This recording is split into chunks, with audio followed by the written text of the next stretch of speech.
rolling. We're looking at menus as we enter into the podcast realm. Is your guys' first podcast? Mike and Jeff? This would be my second. Second? Yes. Who was the first? Sydney with Pulling Corks and Forks. Oh, I was nice. his fifth guest on his podcast. Hell I didn't know yeah, that. dude. I'm going to have to listen in on that. It's a pretty interesting one. Nice. He had some really good guests. Yeah, he does. He's definitely broadened his horizon. He even had Menke on at one point. Oh, okay. Who's Menke? Our chef. Our chef. Menke, yeah. okay.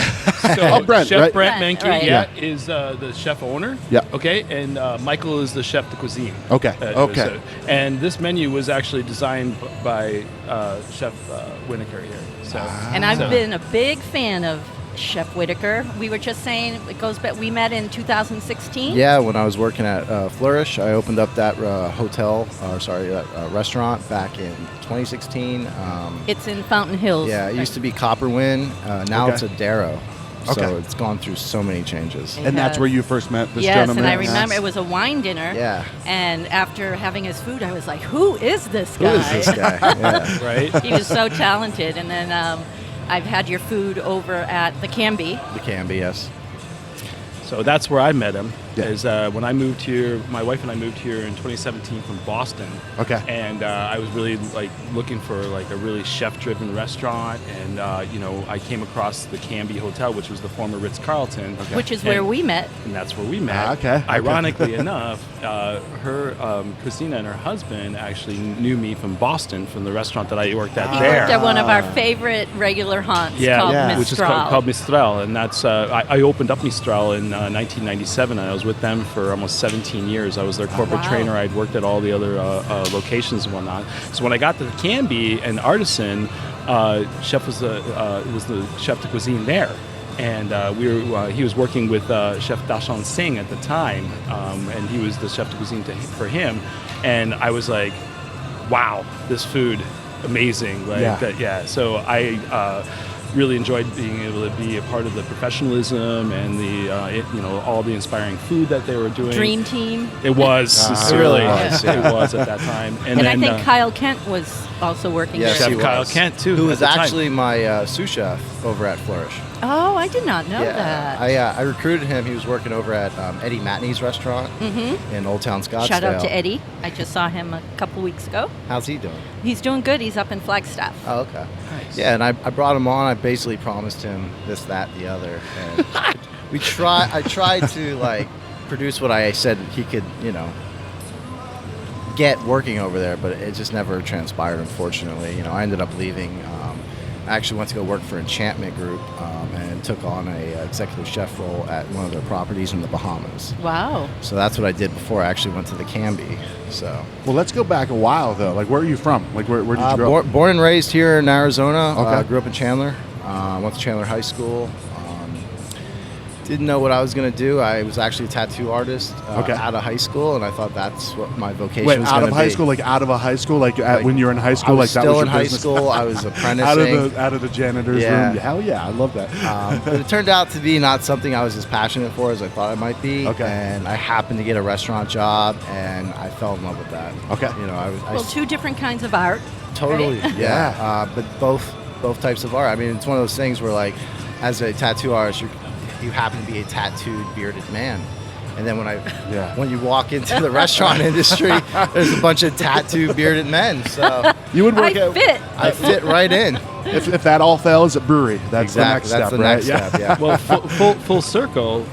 So I left the Canby. I went over and opened up Maple and Ash. I was in the opening team over there. Oh, nice. Okay. And I was there for since the inception. And what ended up happening, this crazy COVID thing came about, and I come back to work over at the. To work there, and I lost half my shifts. I was like, what am I going to do? Whatever. So back in 2017, my wife, her girlfriend, was friends with John Krause, who's the owner of the Mick, and they were kind of romancing me about being their sommelier. I have a level 2. I also am a certified wine educator, and they wanted me to come up on board. And I said, listen, guys, unless you have a brick and mortar, unless you got something going on, I need to see it. It didn't come to fruition for them right away, because obviously opening a restaurant takes a lot of time to be able to do that. that. So especially during COVID. Yeah. Right. Right. So then 2020, they opened up in COVID for the Mick Brasserie, and I came on board part-time working over at Maple and Ash and everything, and I saw what they were doing and like the genius behind the restaurant. Chef Brent Menke, he studied at the Culinary Arts Institute in New York. Okay. He had traveled all over the world with the Fortune 500 on their yachts, and he fell in love with what's called, what he likes to call French colonial food. Okay. Meaning when the French colonized different regions, the food kind of followed what the culture was there with a touch of French influence on it. So he ended up meeting his wife, his future wife, on one of the boats, and she is from the south of France in Provence, and that's where Chef Brent Menke is right now. He's in their home in Provence right now. That's why he wasn't able to join us here, because I know he would have probably loved being over here. Well, I think that's a very good excuse. Yeah, right? Yeah. So, it almost seems made up if you didn't know who he was, right? Right. So, but he also fell in love with that provincial style of cooking, which is, keep it really simple, very clean ingredients and everything like that.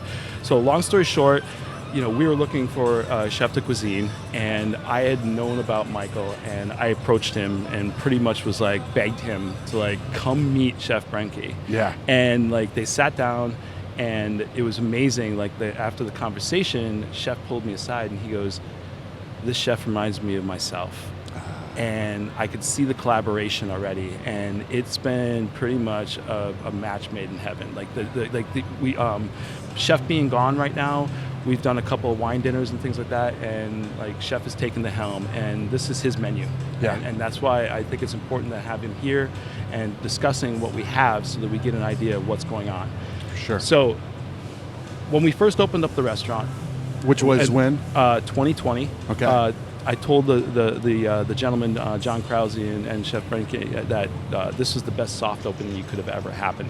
It's called a pandemic. Okay. Sure. We had an 800-foot patio, which was great, and the community had been so supportive of us. So it's the Scottsdale They have their own website and everything about it's a living Scottsdale living, as they talk, and they basically just blew us up, and we've been so busy and so well receptive. It's amazing. Where's the location? It's on Hayden and Mountain View. Hayden and Mountain View. Yeah, okay. just off of Shea. Gotcha. And you have a lot of regulars. Oh, definitely. That's what we're blessed by. Yeah, that's a great neighborhood. The cool thing about it is that I love it when people come into the restaurant and they're like, "All right, can I get a Tito's and soda?" And we're like, "Oh, well, we have 45 wines by the glass and we have 24 beers on draft." And they're like, "Oh, you're only beer and wine?" I'm like, "We have 24 beers on draft and we have 45 wines by the glass. We're not only oh, I don't like to drink wine, or I don't like." Listen, I'm sorry that no one has ever had the patience enough to show you a wine that you can appreciate. So allow me to do that. And as being the som there, that's what I've been really blessed with. Yeah. And also the fact that, when I moved here, it took me almost a decade to be welcomed into the som community in Boston. I come here and all the soms are so welcoming and so open. And so when I sat down, when I took over the position, I talked to the ownership and I said, "Listen, I really want to do something that we can do to give back to the som community here." Yeah. Because so many people have that mindset that som or the cicerone, when they come to the table and they're going to suggest something, they're there to steal their pocketbook. And it's like, no, they're not. They're here to enhance the experience. Sure. The beer and the wine. And Jeff has a nickname to make that much more approachable. My wife gave me a nickname after I got my level 2 she calls me her cork dork, and I kept it. So I kept. Does that have a double meaning by any chance? So it's my title. I call myself the resident cork dork at the Mick, and I think that kind of takes away some of that pretentiousness that sometimes that comes along with it. Sure. Because they see the pins, they see the tie, they see whatever it might be, and they're like, okay, who's this guy come to the table? And what's amazing is we started Sombra, which you'll see the belt in front of you. Heavy belt. Yeah, that's this some is real that's hardware. legitimately a title belt from boxing, and Yeah, we it's wanted heavy. to make it as that style, a boxing match where it'd be two Soms. So we started up Som Brawl back in January, and we had no idea how this was going to take off, and it just blew up. Yeah. We started with 30, 40 guests a night.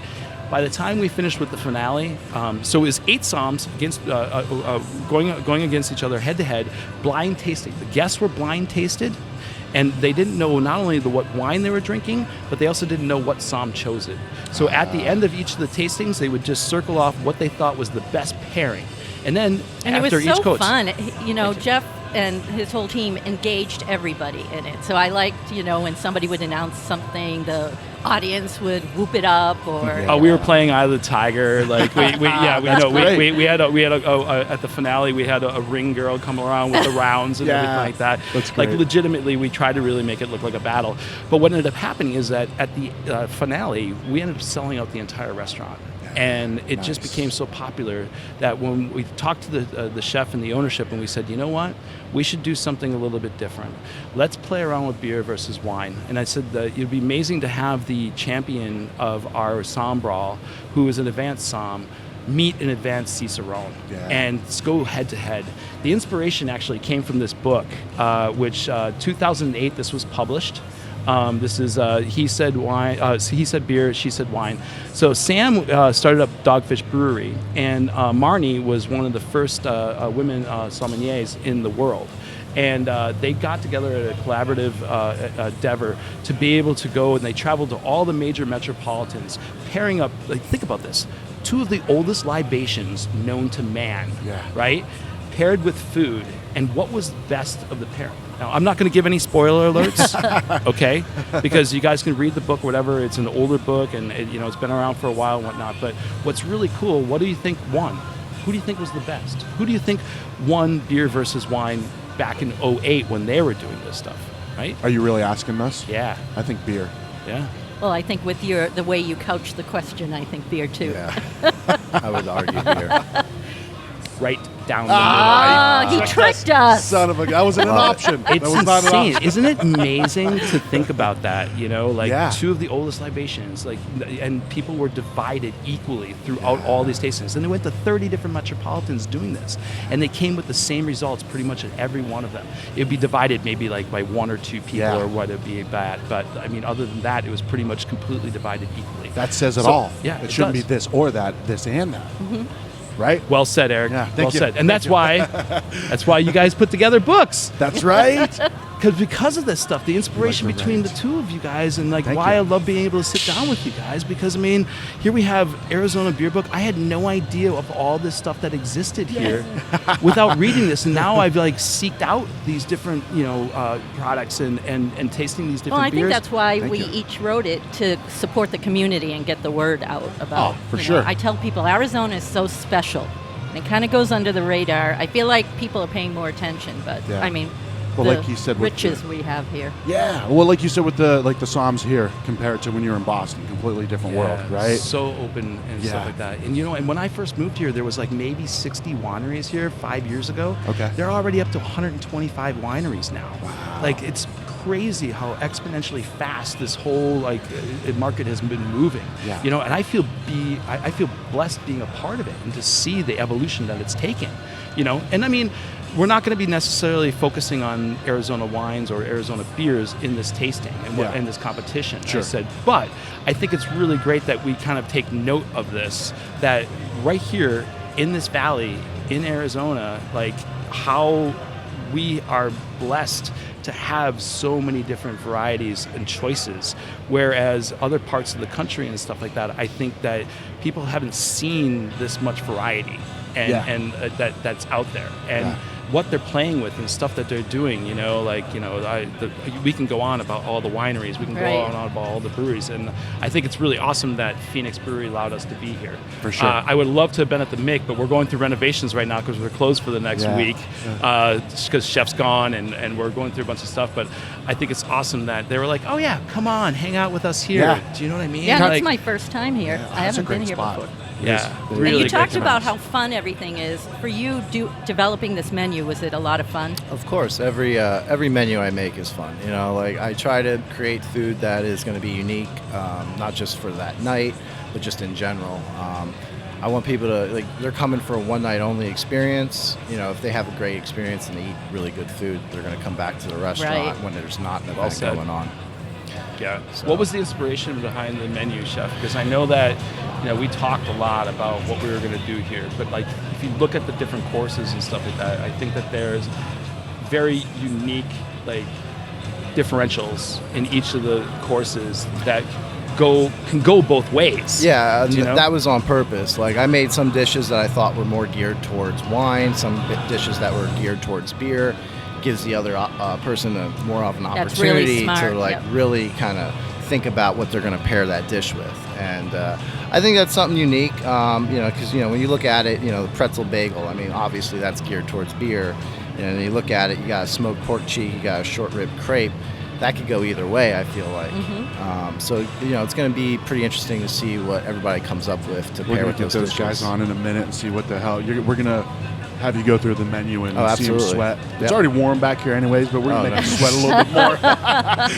I mean, it's not July 1st or anything, right? Summer in AZ. Oh, yeah. Well, no, what I think is really awesome is I saw this article about, how the pandemic has changed, like the dining experience, and people want an experience, really, right? And when you were describing how, the Sombral was, and people were engaged, and you were playing great, that's an experience, right? Like, it's not just sit down, here's this great food, shut up and eat it, Well, no, Eric, but back in the day, like, dinner was the secondary thing to an event.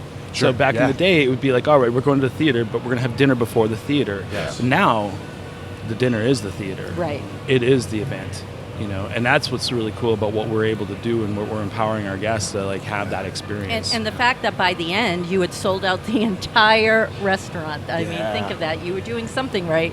Yeah, it was so much fun, and I'm looking forward to doing the same thing with this event. Yeah. I really think that we have that capability. And we'll be there, right, Eric? Heck yeah. Yeah. I'm already drooling at the I know. beer, wine, doesn't matter. It's the food. I'm hoping we where my sell heart this is. out, because if we can close down the restaurant and execute this, I mean, it will be flawless. Yeah. Right on. I wouldn't be surprised if you. We're well on our way. Yeah, usually we're doing these events simultaneously with service, so it makes it a little more difficult, but at the same time, it gives us a challenge. Right. Well, let's sell this thing out for sure. Well, now before we get these guys on, what's the quick elevator? The Mick. Like, what is the Mick? Like the rest of the year besides the brawls. Yeah, so one of the things that we do Wine Wednesdays. Okay. So it's in midweek. We bring in winemakers, we bring in distributors, we bring in wine reps, and we try to do either cultural immersion or we do some kind of like in-depth profile of the wineries, whether or not we have the winemakers there. Yeah. During the week, one of the things that we really like to specialize in, we've got live music on Tuesdays and Thursdays. Jesse Venezuela blesses us with his presence. He's one of the founders of the Gin Blossoms. He's the guitarist, and also, he wrote Hey Jealousy, which is in the top Billboard's top 100. And Does he have to have permission to play it? It's because he wrote it. Let the Gin Blossoms own it. We have some amazing live music on Tuesdays and Thursdays. We're booked like throughout the week, but what's really cool about what we can do is, again, on that beer and wine aspect of things, is like you walk into that restaurant and you're like, listen, I want a beer that's going to pair with this. I want a wine that's going to pair with this. Awesome. Instead of doing that 6-ounce pour or that 8-ounce pour that we're going to be doing for you, or 12-ounce pour, we can pour you a portion and do tastings with you. Yeah. And we can walk you through the menu. So you're not getting hammered, but you're also getting to see how that beer and that wine can enhance your experience and how it complements the meal. And our staff there is completely versed in being able to guide you through that menu. And we also have 305 bottles by the list as well, in addition to that. So if there's not that stuff, and we've got probably another 50 cans of beer. The can display, the cans, that cooler is impressive. Very impressive. Yeah. So you don't see that often in that type of setting, right? World-class food with the coolers with the cans. And the best part about it all is we also have a retail license, which means that if you like something and you want to take it home, it's yours to take home. And there's people, if you're non-industry and you don't know what on-premise and off-premise means, I'll explain it to you really quick, all right? So on-premise means that when you're there, you have to consume your drink at the restaurant. And then you can go home and you can't have it after that. And there's some wineries, like for instance, Frank Family Wines just took themselves out of retail and put them only onto in restaurants. So they've completely moved away because their production isn't that high. Yeah. So if you want to, and then there's off-premise, that's when you go to Total Wine, you buy it, you take it home, you drink it at home. What's amazing is we have that on premise, and we can also sell at retail. So if it's in I a think restaurant, the last time I was there, you hooked me on that rosé, yes, and I came home with 2 bottles. That's brilliant, actually. and Like, it's that's- only allocated to restaurants, and Yeah. you can't see it anywhere else. And that's what we're really excited about. And our guests are so cool because we give them. So I actually give them my personal cell, and I'll get text messages from guests being at a restaurant and be like, "Can you get this?" Yeah. And like, absolutely. And they come back in, and like, if you buy a case of an open case with the same label, Yeah. we do a 10% discount on top of that all too. So it's really cool because we really get our guests who like that, the total wine buyers and all in the Costco wine buyers and stuff come to us. We might be within like $1 or so of like difference in pricing, Yeah. but they really come in and support us because they like the fact that you can taste the wine before you purchase it. You can get taste the guided to beer. that. Exactly. Yeah, yes. And that's part of the experience, Eric. Yeah. You know, and that's what I think is so awesome that we have this opportunity where it's like, come in, we have a money back guarantee. You come into the restaurant, you don't like the wine, you don't like the beer, that's fine. Send it back. We'll drink it later. Yeah. It's you know, so, Not that much later, right? He's not lying there. He's not lying. As long as it takes to get it back to Mike in the kitchen, right? yes. It's like, hey, make a sauce out of this. Yeah, sure, okay. Sauce is done. Oh, that's great.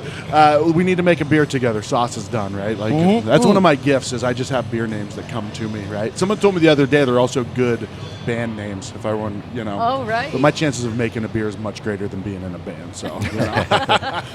So, all right. So with the Mick, what about the food side of it? Like aside from this event, like what do people expect when they're going to go into the Mick for food?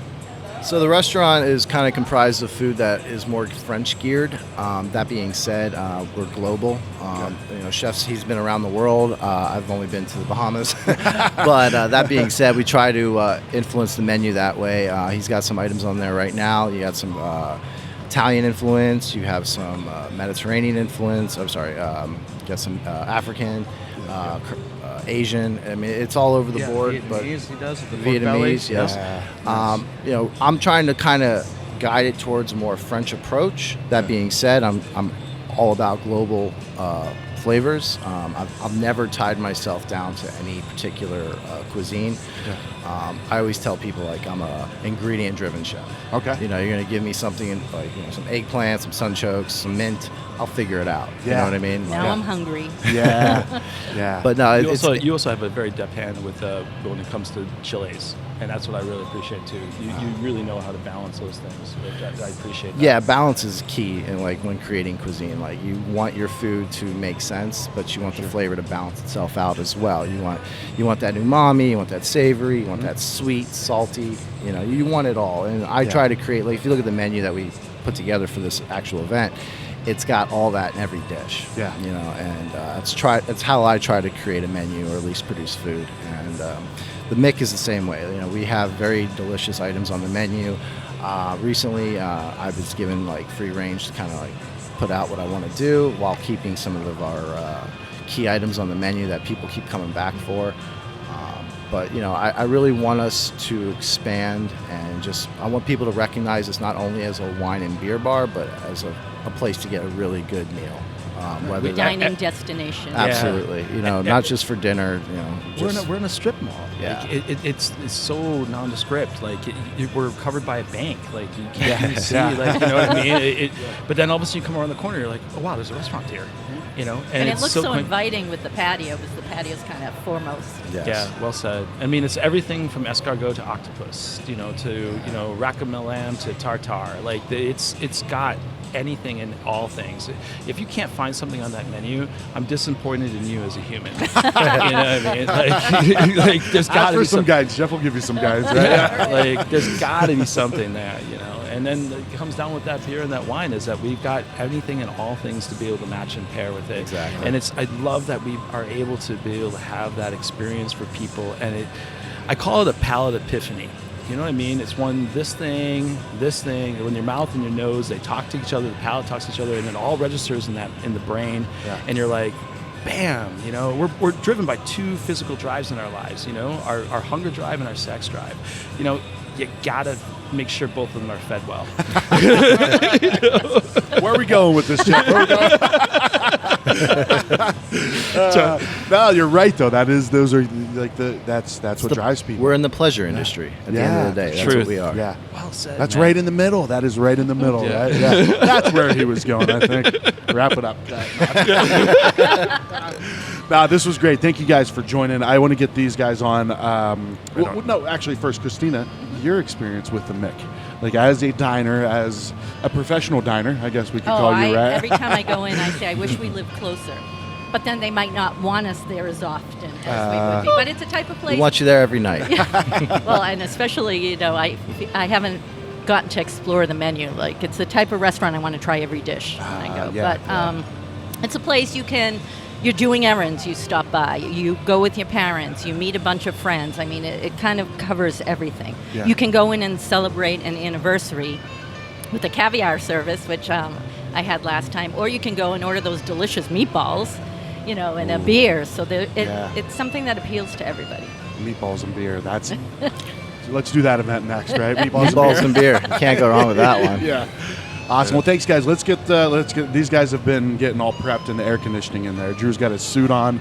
He's ready to rock. So, Right on. guys. Thanks so much. Anything else you want to add before Mike? You're going to stay. But, I'm gonna stay. Anything you guys want to add? No, I think we're good. I mean, this is going to be awesome to be able to talk wine about. book? Yeah. Oh, my Arizona wine book is available on it's on Amazon, Barnes & Nobles, Goodreads, and also at some of the local stores here. Heck yeah.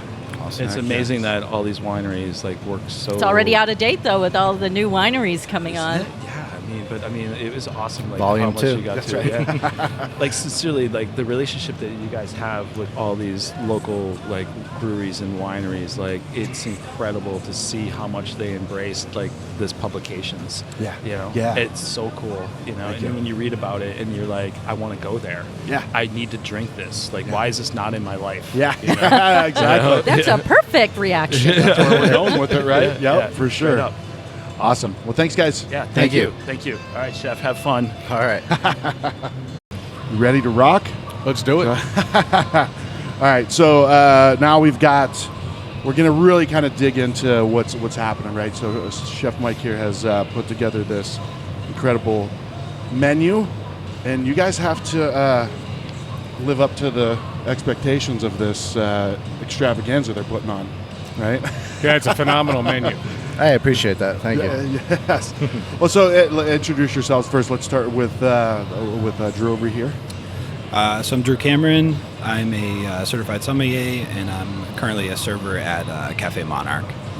Excellent. Is this your belt? Yeah. We were talking about this earlier. We had a little competition in the spring, and I was lucky enough to come home with the belt. So it was a lot of fun. That was the one that they said the last night was sold out, right? Yeah, that's right. Yeah, excellent. That's heavy duty shit right there, man. That's a real medal. Yeah. Yeah, it weighs about 10 pounds. They spared no expense. It's my cross to bear carting this thing around town. Yeah, that's right. Oh, yeah, you look very ashamed of it as well. So, are you from, just a quick story of you? Are you from Arizona originally? No, so I'm from New Hampshire originally. Oh no shit. Okay. I moved out here in 2007 to pursue a degree at Arizona State University, and coming from the East Coast after experiencing a winter or two here, I mean, I was hooked. I was like, I'm not going anywhere. You got to drag me kicking and screaming. Yeah. Was it food related or food and beverage related what you went to school for here? No. So I my whole life I played sports. I always thought I was going to be a professional baseball player. I grew up wanting to play for the Red Sox was my ultimate dream, and then when that dream sort of fell by the wayside, I wanted to be involved in sports in some form or asset. So I pursued a degree in physical therapy, and once I got my my bachelor's, I kind of did a cost-risk analysis. There was a lot of things going on at the time, politically, and changes in the healthcare system, and some people that I had shadowed weren't so kind of happy with the way things were going. So I ultimately chose to go a different direction, and I had worked in bars and restaurants my whole life, putting myself through college, so it was just kind of a natural fit to kind of slide back in and pursue what I had already known. Yeah. And what, how did you get to the laser focus of wine? It's kind of funny because beer was kind of my first love. I was a home brewer. Had always worked in kind of like lower level restaurants and little dive bars and beer bars and that sort of thing. It wasn't until I got into fine dining that I found an appreciation for wine. It was I can actually like go to the exact moment. Wow. I remember it when it just kind of clicked because I never really understood it. But it was January 2015. A couple nights before the Super Bowl, I had a bunch of people that flew in town for the Super Bowl, and they were just balling out at this restaurant. I was working at Wildfish at the time, which is now where Maple and Ash is currently. Okay. And it was a wine that nowadays I don't even like, but at the time it was Cardinal 2010. It was a Chris Carpenter wine, all mountain fruit, Cabernet and Merlot, and it was decanted for a couple of hours. They left me about half a bottle in the decanter when they left. I tried it and I was like, oh, there's something to this. It makes sense. And it was kind of a perfect storm of events. One of my really good friends was looking to kind of take his beverage knowledge to the next level, and he asked me to go get our intro somm, or our intro with the Quartermaster Sommeliers that year, and he just wanted a little study buddy, so I joined him as kind of like a favor. And then I fell in love with it, and it just embraced the journey, and I've been kind of grinding ever since. So it's been about 7 years now. It's been a lot of fun. Now you have to pair your wine with a pretzel bagel, right? yeah. This menu is a lot of fun. There's certainly some challenges and some curveballs. I'm excited to see what we're able to come up with, and to compete against a guy like Chuck with his knowledge and his experience is going to be a lot of fun. Well, Chuck, I saw you pushing the belt towards him to cause intimidation. First off, I don't have a belt. I mean, I do, but it just keeps my pants up. I don't have anything fancy. That's the true hero, yes. Well, Chuck, real quick before we as I introduce you, so I grew up outside of Pittsburgh, right? So when I started to get into craft beer out here, people would say Chuck Knoll. I'm like, wait, Chuck Knoll? And it's a different one, a badass in his own way. I've heard that a lot. Actually, I was laid up years ago with an Achilles tendon injury, and I did some research. Turns out I am related to that Chuck Knoll, but no shit. You've got to go back to Germany in the 1860s. And my family went to Philadelphia. His family went to Cincinnati, Ohio, rather. Yeah. And we parted ways in the 1860s. But technically, there is a relationship. That's awesome, though. I like to call him Uncle Chuck, especially when I'm in Pittsburgh. Oh yeah. I've never gotten a decent table though.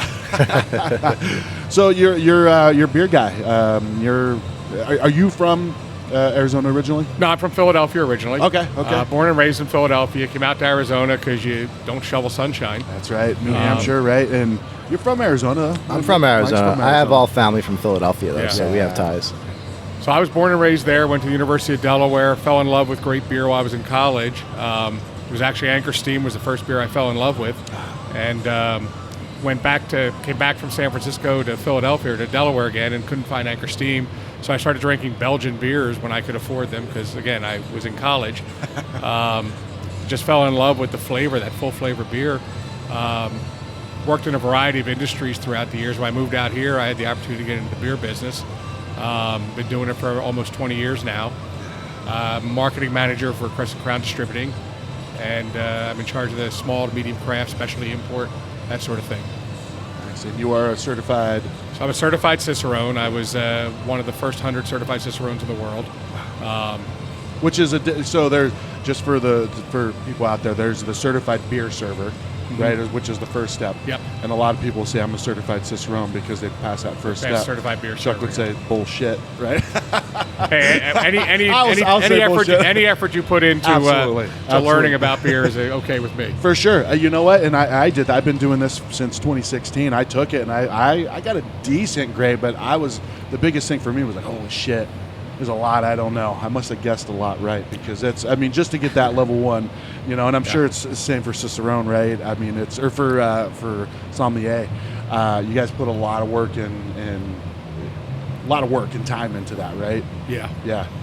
It's certainly humbling. The more I learn, the more I realize there's so much out there that I don't know.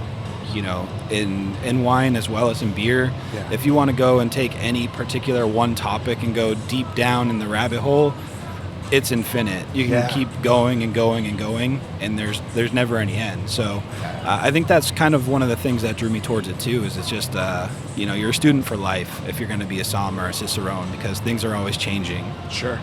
Yeah, because imagine you find this thing you're meant to do in life, right? And then you get to a point where you're like, oh shit, there's nothing beyond that. Now you hit it. That was the pinnacle. Yeah, there's always something behind. Just when I thought I had everything done, they came up with hazy IPAs and all sorts of other flavors and stuff. So now I got to learn more. I would love to get Chuck Knoll's opinion on hazy IPAs, and even the evolution of his opinion on hazy IPAs. I continue to look for the meaning of hazy IPAs. Okay. I mean, I've had some I really like. I've had some that I don't care for, but I understand why people like them. They're not necessarily my thing, but you know what? I've had some I really enjoy. Yeah. I think if they're an IPA first and hazy second, they're good. Okay. If they're designed to be hazy, and by the way, let's call them an IPA, not just so because much. we threw a shitload of hops in there. Yeah. And Well, it's mostly dry hopping, but then there's other stuff thrown in sometimes to make it hazy. Nah, it's not for me that way. Is there a hazy IPA of wine? Is that like rosé? Is rosé the hazy IPA of wine? I don't know. I'm not trying to throw you under the bus. That's a great question, because I will say there are certain varietals that in certain varietals that I don't really have a taste for. I can appreciate them for what they are. Yeah. I happen to be a hazy person, but I like IPAs in general. Sure. I would always kind of gravitate towards IPAs, but then like the bitter is better. The more bitter, the more better kind of mentality. The West Coast IPAs, when that started to kind of go away, I'll revisit some of those old school ones like Stone IPA and things like that, and I'm like, whoa, I used to like crush these, and now it's like it's a struggle to get through like a couple because of the hazy IPA movement. Yeah. It's been, like they've gone so sweet compared to what the palate used to be. Yeah. In the wine world, there's no one thing that you can really point towards as that, but the trends are always changing. Okay. Like I'd say the rosé sort of revolution that's happened in the last few years here is relatively new to us, but in Europe, that's been a thing forever. Okay. But it's always an evolution. There's always more things, and keeping up with the trends is one of the big things. And one of my main focuses as a somm is kind of pinpointing those new producers or those new up-and-coming regions where you can still find value, because wine is getting exponentially more expensive by the year. Yeah. All right, well, we're going to pair those beverages with this gentleman's menu right here. So even before we got started, I heard you guys both, like Chuck first, you were like, what am I going to do here? Like, well, how am I going to match this, right? So let's go through it a little bit. We'll have Mike kind I could of just explain. be sandbagging a little bit too, though, so you never know. Yeah, that is true, because you guys don't want to give it up, right? So I guess that's a good point. So we'll have a chef go through the menu and I guess maybe in a general sense what you would share what you would like. I can see Chuck's got that serious look on his face. He's like, I'm going for that damn belt, man. So, Mike, what do we got here? So we're starting off with... Yeah, so with the first course, we have a pretzel bagel. And personally, I've never actually had a pretzel bagel. I just kind of... Yeah, I figured why not combine the two, you got German heritage, a little Jewish heritage, you might as well. What is it that makes it a pretzel bagel? So definitely going to do a pretzel-style dough. Okay. Shape it in the form of a, bagel. Yeah. We'll boil it as you would in honey water. Okay. And then we're going to bake it off in the oven and get a nice crust on it, get a nice sheen. So it should be very reminiscent of a pretzel in general if you were eating it blindly. Yeah. But it'll be the shape of a bagel. That's convenience, dude. You made a plate out of a pretzel. Yeah, I wanted to compartmentalize the dish a little bit, make it kind of simple on our end. Yeah. But we're going to make it from scratch, so that takes away the simplicity of it. Yeah. But we wanted to create something that was going to have various flavors. We wanted it to be smoky, we wanted it to be creamy, we wanted to have some acid. You're going to get that in the form of the mustard, you're going to get that in the form of the pickle. Okay. So it should be a well-rounded bite to eat. And then second course, we're going to do something. We're going to lighten it up. We'll go to first one. We're going to yeah. put these guys on the spot and have them see what they'll tell. So now you had mentioned though. So you add in now keep in mind this will be on the Tap That AZ podcast, right? So this is more of a beer-centric audience, right? Yes. More than our food audience with the taste of AZ. So just in a general sense, like you mentioned the acid aspect of it. Like why the connection of the two? Like what's the importance of bringing that in? So for me, for acid, when you're eating anything that's doughy and creamy, it's heavy, it's fatty. Yeah. So you want something to cut through that. Okay. And that's what the pickles will do. That's what the mustard will do. And I think those two flavors will lend well to beer. Yeah. Which is why this is more of a beer-forward dish. Putting Drew ready. Yeah. So it gives him an opportunity to kind of like one-up himself a little bit. Yeah.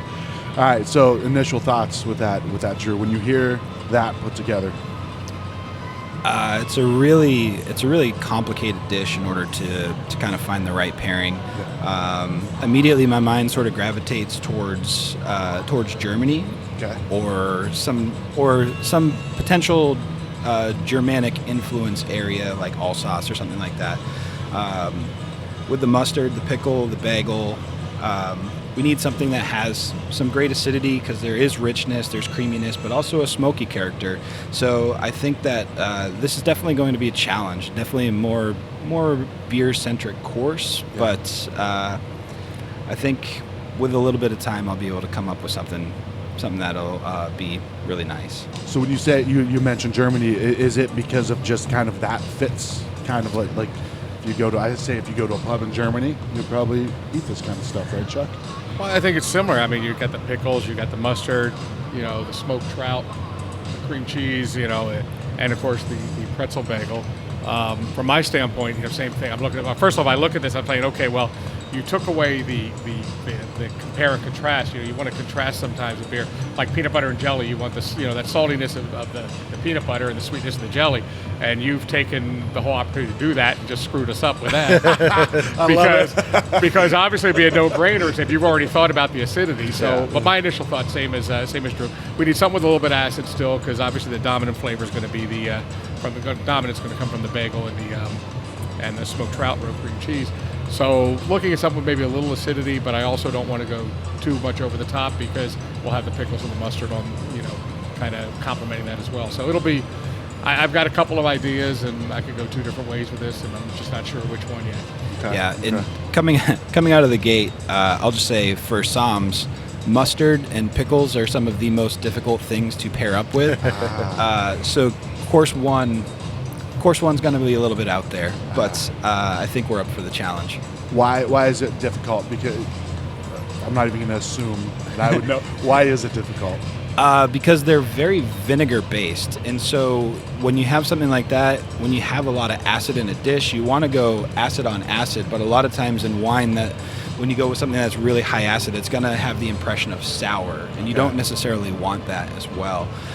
So you can kind of go sweet and sour and do the contrast that Chuck was talking about, but more likely kind of the safer bet is to do the mirror, where you're looking to mirror those flavors and textures with whatever wine you're choosing. And so when you have something with cream cheese that has a little bit of richness and you have some starchiness, there are structural elements in wine that really pair to different types of foods, and acid is one that really pairs with anything that's sort of like pickled or really starchy. And when you have a lot of fat like that cream cheese, you need something with tannin. But in this case, I don't think a red is really going to go well because you have trout. So red and fish, it's going to taste coppery. So right off the bat, it's an immediate struggle. But like I said, we'll go to the drawing board and we'll find something that'll go nicely. Yeah, Chef Mike's like definitely making it complicated on them. As a chef, like I can't help but feel or think like, all right, I want every component to like make sense. Yeah, I want it all like when you eat it, the acid comes up and it mellows out that richness, and I can't help but create food that way, which is fun to see that it makes that more complicated for them to pair with. Yeah, which I assume you guys thrive on that, right? Like you want to be pushed. You don't want to do something easy. Yeah, right? 100%. Yeah. And you know I'm very amateur at all of this, but when you look at the ingredients, you all kind of forget. All right, there's a bagel there too, right? Yeah, there's a big chunk of, like you said, you mentioned the starches, and yeah, we're trying to combine what you would put on a bagel and what you would put on a pretzel. Yeah, into one. and somehow it makes sense when it's all said and done. Now, me as a guest, I get to go and I get to eat the bagel, and I get to drink the wine, and I get to drink the beer. And you get to decide which pairing you like better. So that's man, fate is in my hands, isn't it? Yeah. Yep. No, this is awesome. This is, I'm very excited. All right, so just as a reminder, Monday, July 25th at 6 p.m. We're going to continue with this menu, but I'm very stoked about this. So, course number 2. Yeah, course number 2, we're going to do an Albacore Tartar, and I source all our seafood through Chulo Seafood. Nice. Oh, yeah. This dish will be raw albacore tuna chopped up. It's going to be tossed with a lemon compressed cucumbers. That will give it acidity, but it will also give it a little sweetness as well from the natural cucumber flavor. Yeah. What's that mean, lemon compressed So cucumber? basically, you take cucumbers, you put some kind of liquid in with it. In this case, it would be like lemon juice, a little vinegar, sugar, salt, obviously balancing everything out. Yeah. Then you vacuum seal it. And what happens is it replaces the oxygen within the cucumber with whatever flavoring you're putting in. So the liquid that I put into it gets pushed into where the oxygen is being taken out of. Wow. So instead of just getting a cucumber which is basically hollow and full of water, it's going to be replaced with the liquid that I put into it. It's going to give it almost a translucent look to it, but it's also going to give it a crunch. It's going to almost taste pickled, but technically not pickled. Nice. Then it's going to get served with some raw breakfast radishes, a little ají amarillo, and some pickled Fresno. So you're going to have a little spice in this, but I'm going to tone all the spiciness down with some sweetness. Okay. So like the pickled Fresno will be a sweeter pickle. The ají amarillo will be used, properly. What is that? What is ají amarillo? So ají amarillo is basically a yellow pepper that you usually find in Peru. Okay. It's pretty spicy. It's used in most aguachiles or in most cases ceviches in Peru. Okay. We're going to use this as a flavoring agent as well as just a spice component. It's a little fruity, a little acidic, a little sour. So you're going to get a little bit of everything out of that one item. Beautiful. Guys, I love that ají amarillo. It's amazing. It's such a flavor bomb. You mean when it comes to relating it to wine, or just in general, just as a personal preference? Just in general, it's just an amazing pepper to use for spice. It has so much flavor on its own. It has a little bit of spice to it without being overpowering. It's just it's amazing in like pico de gallos, aguachiles, like he mentioned. We have it on one of our most popular dishes at Cafe Monarch, and people rave about it every single day. Yeah. Yeah. So you got some experience then. You got a little bit of you've paired with it before. Yeah. Right. All right. So round 1 with the pretzel was Chuck. Right. That's not guaranteeing a win for you, Chuck, but No. I think he could be sandbagging me too. I'm not sure. Drew's possibly sandbagging as well. Right. So round number 2, right? You come into this dish and you pair it with something that I would assume is something that stands out in this dish, right? So it's something that you got to really take into consideration when you're pairing it, right? So with the experience, without giving up too much, are you going with this, Drew? So with Albacore Tartar, we have a raw fish that's a little bit on the fattier side. So we need some acid, and we need a little bit of something with some sweetness to make up for that ají amarillo and the pickled Fresno. So I think that there's one varietal that this dish screams for. It just happens to be one of my personal favorites. So I'm excited about this course. I think I've got a great idea what I'm going to do. Chuck? Same thing. I mean, we have the fattiness of the fish, so I probably want to go something with a little more alcohol content, maybe a little more body, but I also have the spiciness, so I'm probably going to do something with a little hops to bring it down a bit. Mild spicy, mild hops. And again, people hear hops, they think IPA, but there's so many great beers that use hops that aren't IPAs. Yeah. I'm leaning towards a Belgian, some sort of Belgian pale, maybe a Tripel or something here that has maybe a little hop profile. Something that'll balance everything out a little bit, and I certainly want some carbonation, because when you're dealing with spice, one of the things carbonation does is it helps cleanse the palate. Okay. One of the things I've always thought that beer has over wine when it comes to pairing with food is the carbonation helps cleanse the palate. Okay. Yeah. It's like activity going on in your mouth, working. Yep, exactly. As well as that. So now with the hops too. So the hops typically are something that go well with spice. Hops can go either way with spice. If it's Okay. really, really spicy, sometimes hops can intensify the spice and it's a little too much. Okay. But with milder spice, the hops can help bring it down a little bit. Sort of help kind of almost kind of like that peanut butter and jelly analogy I made earlier. Kind of just take a little of the edge off that. Yeah. So that's kind of the way I'm leaning right now. But we've still got a little time to finalize. I saw you taking notes, continuing to take notes. But we're gonna put a book in between you guys. So yeah, it's like what's the game? Battleship. You guys are playing Battleship with your menus. So now course number 3, dude. Of all the courses, I'm the most excited about this one. Yeah, me too. Chef. This is what? So how is this? So in the end, so I'll just tell you what it is. So it's smoked pork cheek. It's going to serve with a corn pudding, crispy grits, and a blueberry sour gastrique. Okay. At the end of the day, you got American barbecue right there on the plate. You got your smokiness, you got your acidity, you got your sweetness, you got your cooked meat for a long period of time. So you basically got backyard barbecue right there. Pairing it with corn pudding, summertime. We can just basically make like a corn custard. Okay. That'll be chilled. It'll actually cool down the dish a little bit. Add some nice creaminess and fattiness to it. The grits themselves, I'm literally going to make like a pan of grits, chill it, dice it up into like cubes and deep fry it. So you end up having these little hot morsels of creamy grits that are also crispy. You had me at grits. Yeah. Then you had me twice at crispy grits. Yeah. And then you had me 3 times at cube. Yeah, you just can't go If you wrong. could just throw a little bacon in there, we'd be all Yeah, set. you know what? Well, you know what? With the Bacon smoked pork cheek, you won't even need the bacon. Fair enough. For sure. What? And keep going because I'm really interested in this because this And is then like the sauce, right? Yeah, and then blueberry sour gastrique. There's this particular beer company I like that I'll be purchasing their blueberry sour from. I'll reduce that down, add sugar, vinegar, a little salt, maybe some spices. Yeah. Just cook it down, call it a day. I mean, it's going to be a room temperature sauce, but it's going to be umami. It's one of those things where like it will pair with anything. Is it? I got to ask you this. So, Yes. is it an Arizona brewery? It is an Arizona brewery. Is it a Crescent Crown? It is Brewery? not Crescent Crown. It's College Street. I'll tell you later. The reason I asked, you got College Street? We have with College Street. Yeah, I was wondering if it was that one, but the there Beer is de another Garde. blueberry sour. Beer that's de Garde, I available. think is what it's called. No, it's V. Beauregard.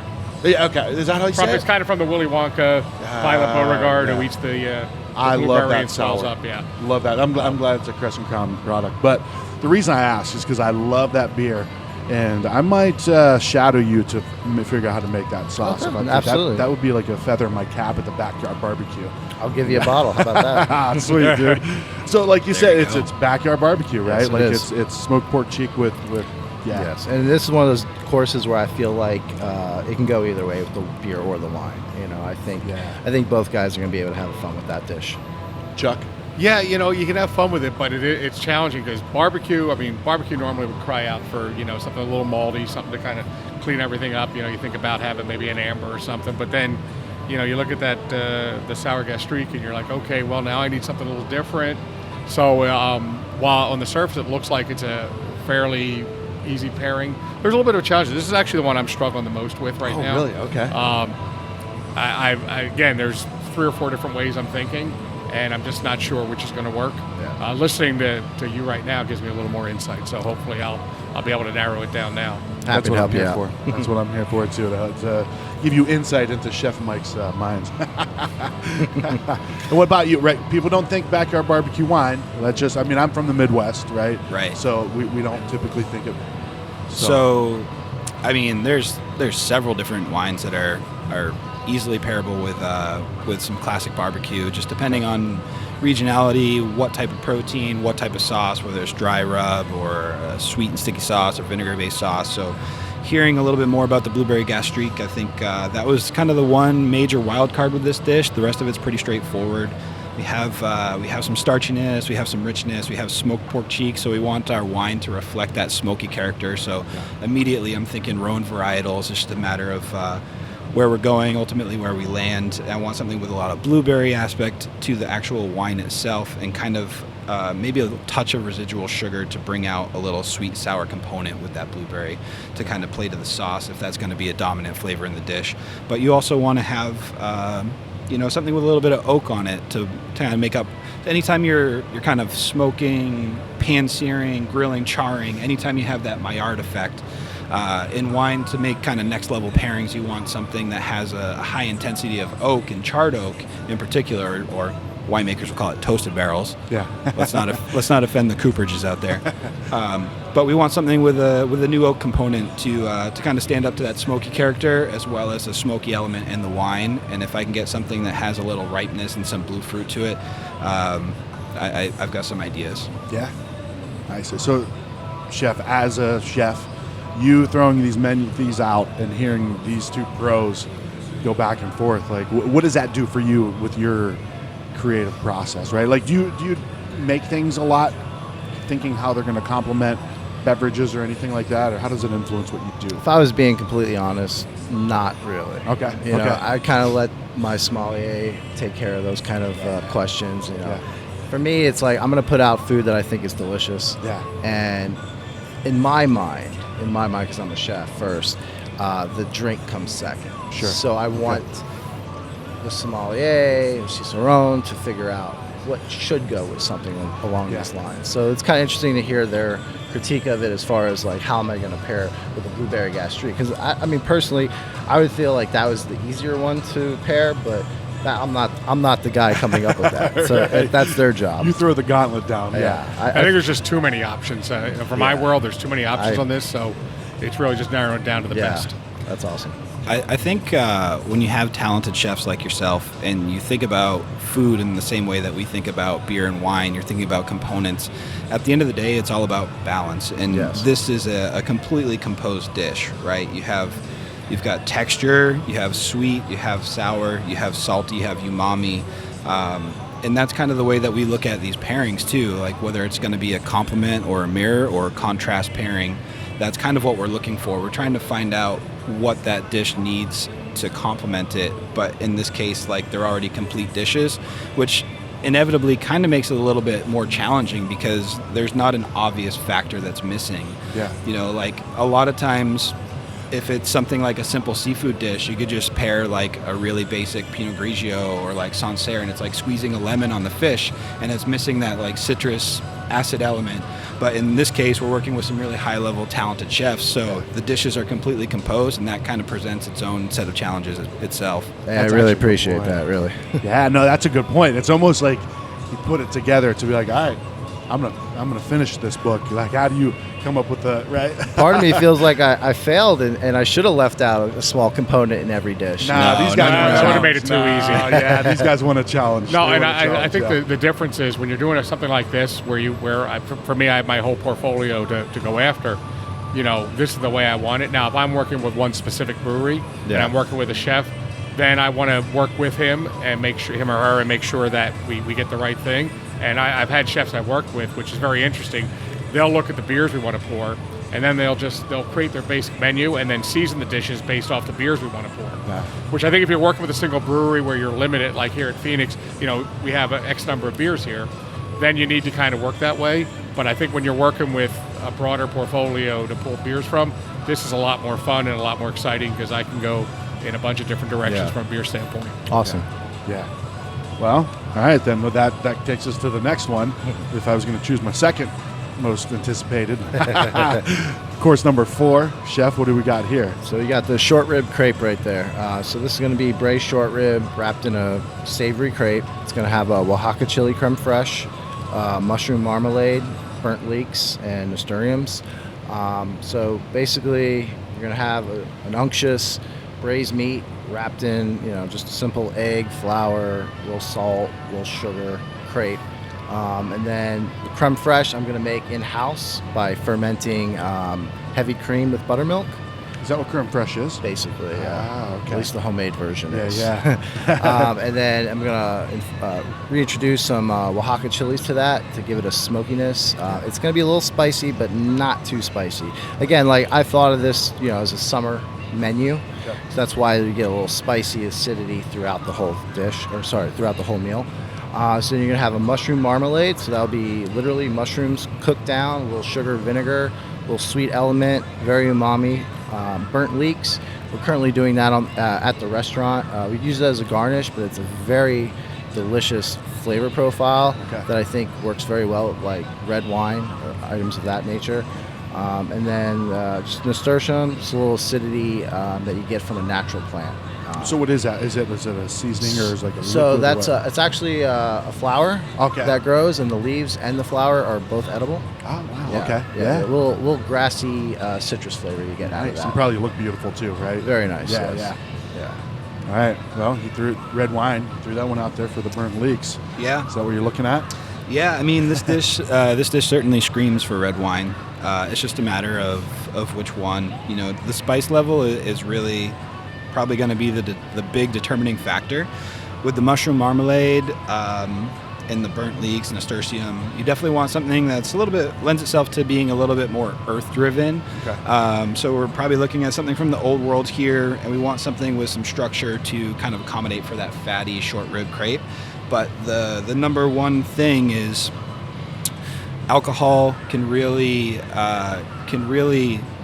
exponentially boost that level of capsaicin or that spice level. So depending on how spicy that Oaxacan chili cream is, we might need to kind of go with something a little bit lighter. That might not be as well with the rest of the dish, but if he says it's a little bit more smoky, then that gives you all the options to play around with. So are you waiting until can you taste the day of and make a last minute decision, right? Or do you have to call your rosters in? We got to make sure the beer's there and the wine's there. So we'll be making the decision early, and that's okay. Yeah. Yeah. This is kind of this is all kind of theoretical, right? Sure. We're choosing these based off what we're presented without actually tasting these items beforehand. And there's no way you can't do the old bait and switch last second, shit, I tasted it in the back. No, because we're going to be bringing in wine specifically for this event, so they've got to be ordered the week before. So it's a little too hot to keep 20 beers in my car just in case I want to switch out. But I guess we could do it, but whatever. Yeah, so it'll be a clean slate for us both. We'll both be going into this having not tried any of these. This is all sort of theoretical based off of the descriptions that we're getting. It's great. I mean, that's the whole part of it, right? That's. Chuck, what do you? And I definitely want something earthy that's going to do that. I mean, the beer equivalent, if you will, of a bigger red wine. We talked earlier about how I'm using some hops to kind of cut the spiciness of the peppers in the second course. This way, I want to go differently on this. I'm going to do something a little maltier, a little sweeter, which will also serve the same kind of purpose. I have a couple ideas on this as well.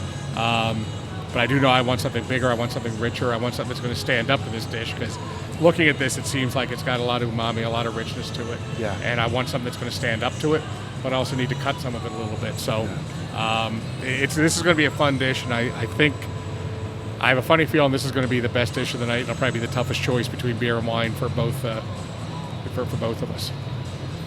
All right, I'll be the judge of that.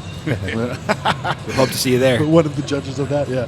All right, and then you wrap it up with dessert, of course, Chef. Oh yeah. So we got a chocolate bread pudding on deck for dessert. That's going to be an interesting dish because it's going to be served with coffee jellies, brown butter semifreddo, and some anglaise. So you got, again, a very nicely composed dish. Once upon a time, I used to work for Cowboy Chow. I worked with Country Velador, and she owned Super Chunk Sweet Treats, and she was known while working at Cowboy Chow for her bread pudding. And I learned how to make bread pudding from her. Nice. So I'm not going to say it's better than hers, but I'm definitely going to say it's on par. I love it. I don't know how to say this, but this isn't the chopped salad that everybody's making everywhere now. That is the restaurant. Yes. That's the most you stolen can get that chopped salad in 4 the different land. places now. Yeah. Well, at least 2 of those were Bernie, so. Yes, exactly. Actually, it was his sous chef that created it years ago. Well, he took it everywhere, though. Of course. What is the story? Tell the story real quick. What is the chopped salad? Bernie Kantak was the chef who got the credit for it, and when he started opening up his new places, that chopped salad appeared at every one of them. And it's pretty good at every one of them, but it's still not the original. It's not the original. Yeah. I mean, it's one of those dishes where it's texturally amazing. Yeah. I mean, flavor-wise, it's creative, it's visually appealing, and it has a tableside presence where the actual server usually comes around and mixes it up for you. So it's got it all. What's the coffee? What are coffee jellies? So basically, we're going to take brewed coffee and we're going to add agar-agar to it, which is kind of like a gelatin. Okay. It's going to solidify it and create a jelly texture. And we'll cut them up into little little pieces, Like toss some beans, sugar. like jelly beans, kind of. Nah, not like jelly beans. No. Well, maybe I mean, I'm similarly. thinking the shape wise, as far Not as the shape, but maybe the texture. Okay, okay. Minus the outside coating. yeah. When you were in high school, did you ever use a petri dish? You know, a little Nah, bit. they never let me do. Well, that's agar-agar. They put in that too to inoculate. So, interesting. Now, this is going to be an exciting dish, I think, from our standpoint. It's pretty easy on the beer side because this is total complement.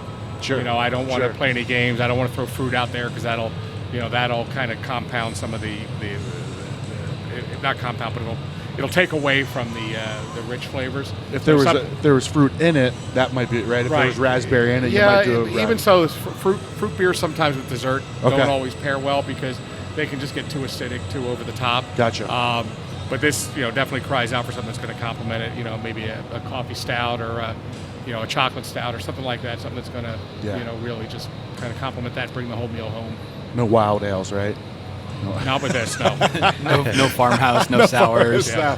We're gonna go something big, sweet, malty, and probably higher ABV. Nice. Send everybody home happy. Well, and that's sometimes in the beer world, that's kind of like the crown jewel, right? We're gonna hit you with this barrel age, this whiskey Del Block barrel age, this or that.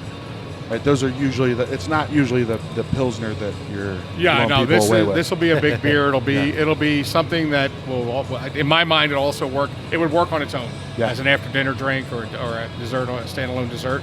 It just happened to go very nicely with this. My mother's favorite dish was bread pudding when she was alive, and I never really enjoyed it until she passed, and I started trying bread pudding. I'm like, damn, I love bread pudding now. That's a perfect one to cap off the night for you then, Chuck. And Drew, what about you? Where do you go with this?